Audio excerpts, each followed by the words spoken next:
sebelumnya saya sudah mengirim RPS ya RPP di platform dari Google Meet. Mohon nanti untuk insya Allah semuanya sudah pada ini ya, sudah pada download, sudah dipelajari apa-apa saja materi yang akan dipelajari pada satu semester ini ya. Jadi hari ini kita akan membahas tentang merancang media KIE, asuhan kebidanan pranikah dan prakonsepsi. Ya. Merancang media KIE pada konsep asuhan pranikah dan prakonsepsi. Sebelumnya teman-teman sudah belajar ini semuanya calon bidan kan? Betul Bu. Ya, profesi bidan maksudnya. Ya, semuanya profesi bidan. Jadi kita sebelum masuk pembelajaran selanjutnya, harapan saya teman-teman semua sudah belajar sebelumnya sudah belajar askep kehamilan sudah masuk ya. Jadi ini melanjutkan bagaimana kita merancang terkait dengan media yang akan kita bawakan atau kita berikan pada saat kita memberikan konseling atau memberikan pengarahan, memberikan promosi kesehatan. Bagaimana kita merancangnya agar ini bisa sesuai dengan kebutuhan dari klien kita ya.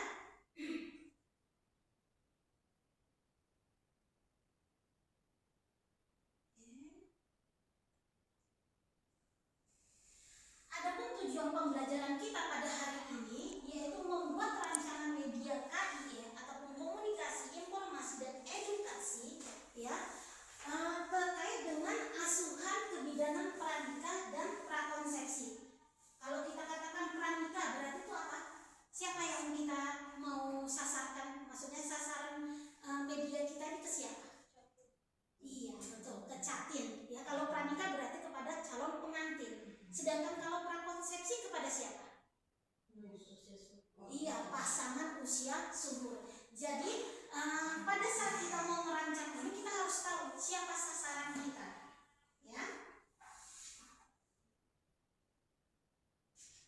Media KIE itu sendiri adalah sarana pembelajaran yang berfungsi sebagai alat komunikasi, informasi, dan edukasi yang dirancang sebagai alat bantu dalam memberikan konseling ataupun promosi kesehatan. Promosi apa yang harus kita berikan kepada catin tadi, karena kan kita terkait dengan asuhan pranikah dan prakonsepsi dan kepada PUS. Bagaimana kita merancangnya? Medianya apa-apa saja yang bisa kita buat, ya. Ada dengan video, media dengan video, ya.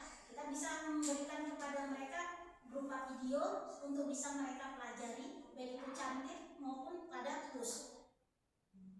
Bisa juga dengan buku, agenda, ataupun buku saku, itu bisa kita berikan kepada mereka untuk bisa mereka pelajari, ya.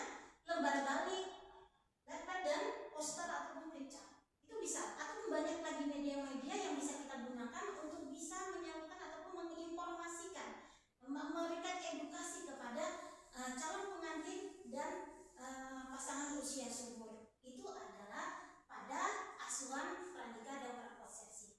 Tapi banyak asuhan di kebidanan ini, bukan hanya pranikah dan prakonsepsi. Jadi materi ini kita bisa pakai untuk KB, bisa pakai untuk kehamilan. Jadi bagaimana kita mengkonsep suatu rancangan media untuk bisa memberikan informasi ataupun edukasi kepada klien kita.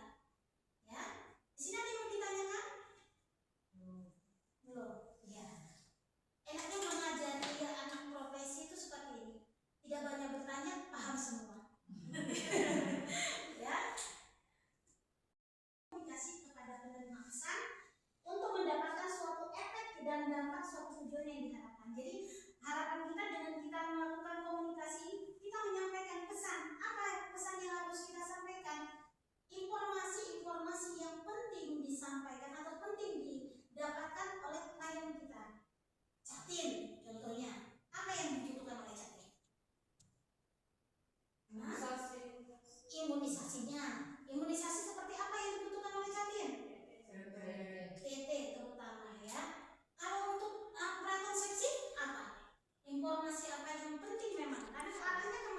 kalau pus, kalau prakonsepsi.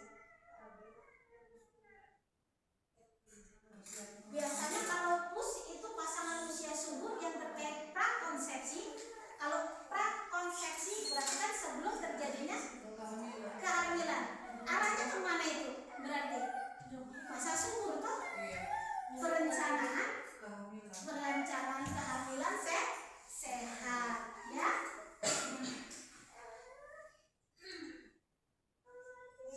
Sedangkan informasi itu sendiri adalah keterangan atau gagasan maupun kenyataan-kenyataan yang perlu diketahui oleh masyarakat.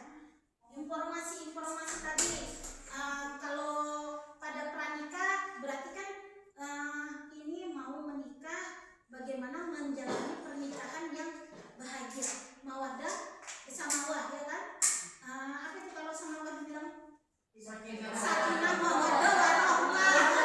Gitu kan? Baik secara agama, baik pun mau secara kesehatan.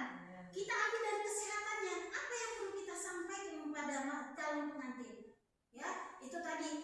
Kalau sudah menikah, kepinginnya punya keturunan.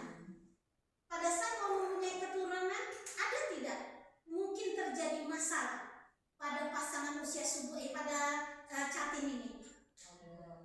Ada kan? Screening apa yang perlu kita sampaikan? Atau screening apa yang harus kita lakukan? Ada pemeriksaan fisik, pemeriksaan laboratorium. Iya, pemeriksaan fisik, pemeriksaan laboratorium. Ya kan ada kan sekarang? Itu baik itu di klinik maupun di puskesmas itu biasanya mereka, apalagi sekarang sudah jadi program kan, dari program pemerintah. Jadi kalau pasien kalau ada masalah yang sudah dihasilkan, jadi apabila kita sudah buat dan dapatkan ini seperti ini video sudah kita, tapi lakukan evaluasi umpan baliknya, bagaimana kita melakukan uji kebermanfaat dari media kita, ya. Itu kita bisa berikan kepada mereka, berikan kuesioner, dan nanti itu jadi timbal balik. Apa yang kurang dari konten kita ataupun apa yang kurang dari media kita, itu nanti ditambahin. Biasanya kita minta timbal baliknya, ya.